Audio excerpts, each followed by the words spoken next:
Station ఆ పక్క నుంచి. కానీ ఇప్పుడు దాదాపు 2 గంటలు పడుతుంది మినిమం విశాఖపట్నం. ఈ ట్రాఫిక్ అందులో హైవే అంతా ఫుల్లీ క్రౌడెడ్గా ఉంటుంది.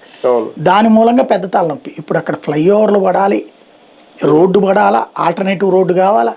నన్ను అడిగితే ఇప్పుడు వేస్తున్న ఆల్టర్నేటివ్ రోడ్డు కూడా కాకుండా ఎయిర్పోర్ట్ కోసం ఇంకొక ఇప్పుడు పీవీ ఫ్లైఓవర్ టైప్లో వెళ్ళాలి. ఇప్పుడు అది మామూలుగా వైజాగ్ మనం ఇక్కడి నుంచి వెళ్ళామనుకోండి, ఫర్ ఎగ్జాంపుల్ విజయవాడ నుంచి 7 hours బై రోడ్ జర్నీ. ఇది మధ్యలో ఒక గంట ఆగితే అక్కడికి 7 hours వెళ్తాం. ఇప్పుడు మనం ఇక్కడ ఎక్కడానికి అంటే 1 hour ముందు చెక్ ఇన్ అవ్వాలి. 1 hour అక్కడికి వెళ్తుంది ఫ్లైట్.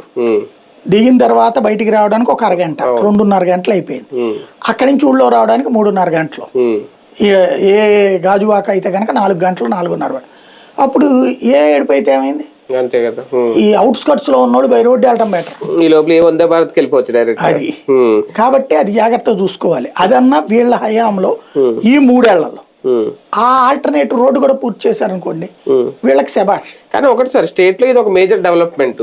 కానీ ఇలాంటి విషయాల్లో జగన్మోహన్ రెడ్డి గారు తన ప్రభుత్వ హయాంలో 5 ఏళ్ళు కూడా పట్టించుకోకపోవడం, ఆ జిఎంఆర్ సంస్థ అప్పుడే మీటింగ్ పెట్టి కూర్చొని ఉంటే ఈ 2 ఏళ్ళు అయిపోయిన అప్పుడే పూర్తి అయితే ఆయన క్రెడిట్ అయ్యి ఉండేది కదా. ముఖ్యమంత్రి హోదాలో ఆయనే ప్రారంభిస్తే అయిపోయింది. ఆయన చేయబట్టే కదా స్టార్ట్ అయింది.